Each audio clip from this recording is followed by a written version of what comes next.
Pengertian kodifikasi hadis. Kodifikasi berasal dari bahasa Arab yang lebih dikenal dengan istilah tadwin, yakni pencatatan, penulisan, atau pembukuan. Sedangkan kodifikasi hadis itu sendiri merupakan sebuah proses pencatatan atau pembukuan hadis-hadis Nabi Muhammad SAW. Tadwin al-hadis atau kodifikasi al-hadis merupakan suatu kegiatan pengumpulan al-hadis dan penulisannya secara besar-besaran yang secara resmi disponsori atau diperintahkan oleh pemerintah atau khalifah. Sedangkan penulisan hadis sendiri secara resmi sebenarnya sudah dilakukan pada masa Rasulullah SAW ketika beliau masih hidup. Tujuan kodifikasi hadis. Proses kodifikasi hadis pada awalnya dilatar belakangi oleh kekhawatiran Khalifah Umar bin Abdul Aziz terhadap berbagai persoalan yang terjadi di masa pemerintahannya. Kekhawatiran tersebut didasarkan pada 3 hal, yaitu yang pertama adalah hilangnya hadis-hadis dikarenakan meninggalnya para ulama pada saat di medan perang. Yang kedua yaitu telah bercampurnya antara hadis-hadis sahih dan hadis-hadis palsu. Yang ketiga yaitu meluasnya daerah kekuasaan Islam. Atau secara singkatnya, tujuan dari kodifikasi hadis ini adalah untuk menyelamatkan hadis-hadis Nabi Muhammad SAW dari kepunahan dan penyelewengan oleh pihak-pihak yang tidak bertanggung jawab. Sejarah kodifikasi hadis itu terbagi menjadi 2. Yang pertama adalah hadis pada periode Rasul. Selama Nabi Muhammad masih hidup, beliaulah yang menjadi pembimbing agama dan politik satu-satunya bagi kaum muslimin, baik melalui wahyu Al-Quran maupun dengan ucapan-ucapan beliau di luar Al-Quran, termasuk juga melalui tingkah laku beliau. Pada dasarnya, sifat penerimaan berita terjadi dalam 2 kemungkinan, yaitu langsung atau mubasyarah dan secara tidak langsung, atau melalui pemberitaan sahabat Nabi yang lain.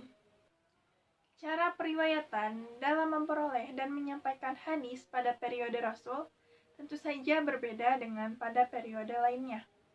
Di samping penyebaran hadis pada periode Rasul identik dengan pengajaran agama yang diajarkan oleh beliau, cara periwayatan hadis pada saat itu lebih terbebas dari syarat-syarat tertentu bila dibandingkan dengan periode sesudahnya.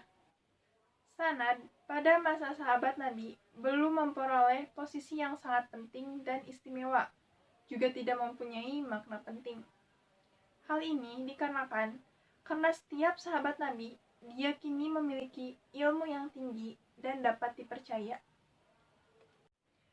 Adapun cara-cara para sahabat dalam memperoleh atau menerima dan meriwayatkan hadis pada zaman Nabi adalah sebagai berikut.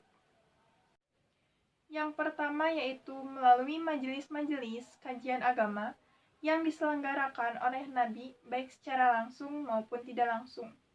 Yang kedua yaitu peristiwa-peristiwa yang ditemui atau dialami oleh Nabi sendiri, sehingga Nabi memberikan penilaian atau hukum terhadap peristiwa tersebut. Yang ketiga yaitu peristiwa yang ditemui atau dialami para sahabat Nabi, baik urusan pribadi ataupun orang banyak, yang kemudian ditanyakan pada Nabi tentang hukumnya.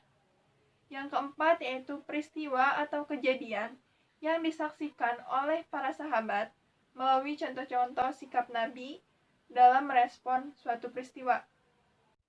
Yang kelima yaitu dikirimnya beberapa para sahabat Nabi ke berbagai daerah, baik khusus untuk berdakwah ataupun untuk memangku jabatan.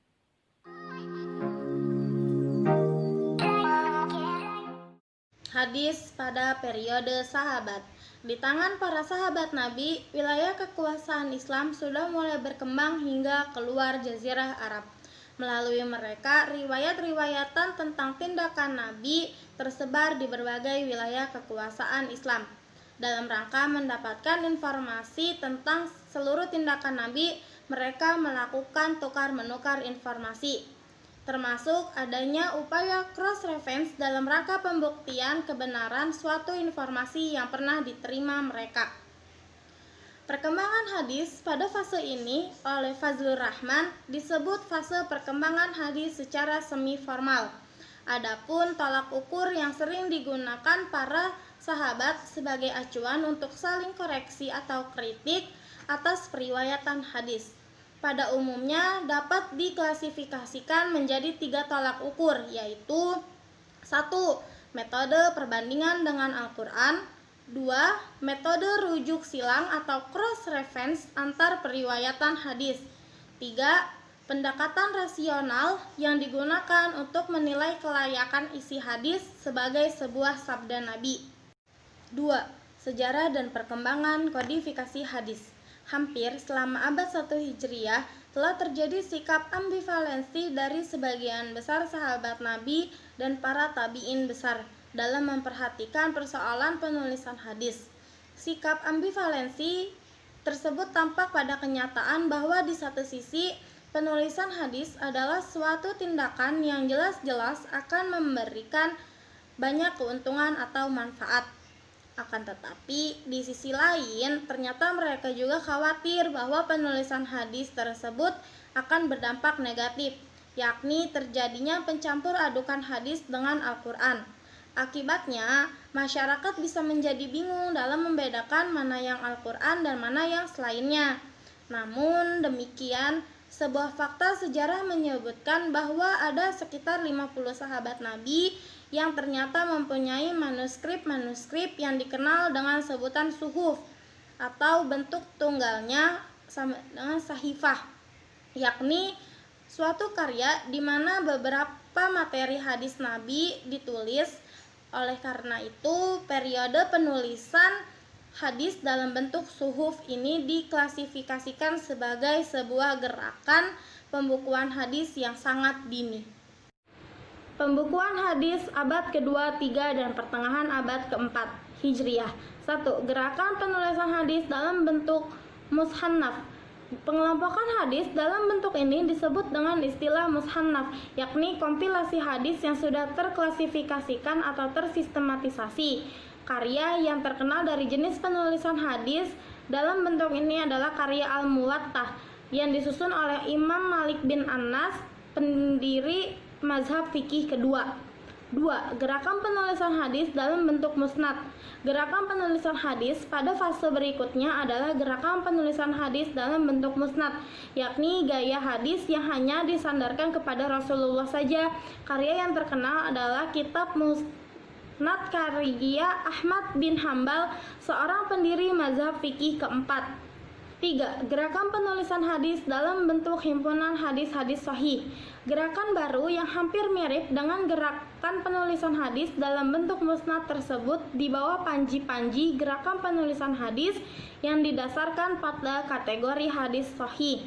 Hadis dengan kategori himpunan hadis-hadis sahih adalah Al-Jami' Al-Sahih karya Muhammad bin Abdullah Al-Bukhari, Kitab Al-Sunan Abu Daud Sulaiman bin Ash-Shi'as, dan lain-lain.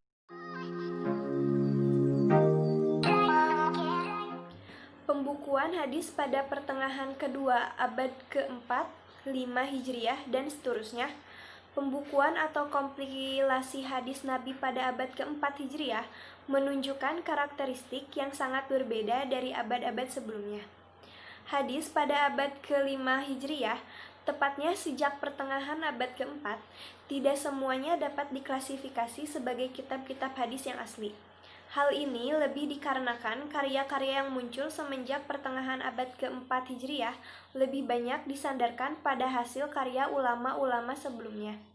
Secara umum, bentuk dari karya-karya yang muncul semenjak pertengahan abad keempat Hijriah, bahkan hingga saat sekarang adalah dalam bentuk elaborasi atau sahroh, kritisme, ringkasan atau muhtasar, pengembangan, komentar, revisi, dan penseleksian atau pembuatan indeks-indeks untuk referensi secara mudah. Berikut adalah beberapa contoh dari model-model karya yang muncul semenjak pertengahan abad keempat Hijriah tersebut. 1. Kompilasi hadis dalam bentuk karya pelengkap atau istidrokat. Pertama, Al-Ilzamat ala Al-Bukhari wa Muslim karya Ali bin Umar al-Daruqutni. Kedua, Al-Mustadrak ala al-Sahihain karya Muhammad bin Ali al-Hakim. Dua, kompilasi hadis dalam bentuk catatan-catatan kritis Ma'alim al-Sunnah karya Hamad bin Muhammad al-Khotobi, dikenal dengan Al-Khotobi. Karya ini merupakan karya tentang komentar terhadap karya Kitab Al-Sunnah karya Abu Dawud. Di samping karya ini, Al-Khotobi juga membuat karya komentar lainnya yang berjudul I'lam As-Sunnah, yang merupakan karya komentar terhadap Al-Jami, Kitab Al-Quran wa Al-Hadis, karya Ahmad bin Muhammad Abu Ubaid Al-Harawi, dikenal dengan Al-Harawi. Beliau mengkaji kosakata yang ada di dalam Al-Quran dan hadis tanpa disertai sanad dan sumber rujukan kitab hadisnya. Tafsir Gharib Al-Sahihain karya Muhammad bin Abi Nasr Al-Hamidi, dikenal dengan Al-Hamidi. 3. Kompilasi hadis dalam bentuk ringkasan atau muhtasar Al-Muhalis Lima fi Al-Mu'atah Min Al-Hadis Al-Musnad karya Ali bin Muhammad bin Khalif Al-Kabisi, dikenal dengan Al-Kabisi. Karya ini berisi 525 hadis lengkap dengan sanadnya. Al-Tajrid Al-Sarih karya Abu Al-Abbas Ahmad bin Ahmad Al-Zubaidi. Karya ini terdiri dari 2 jilid dan merupakan sebuah karya populer yang menghimpunkan hadis-hadis yang terdapat di dalam Al-Jami Al-Sahih karya Al-Bukhari tanpa disertai sanad dan pengulangan hadis yang sering dijumpai dalam karya asli Al-Bukhari. Kitab-kitab hasil dari proses kodifikasi hadis.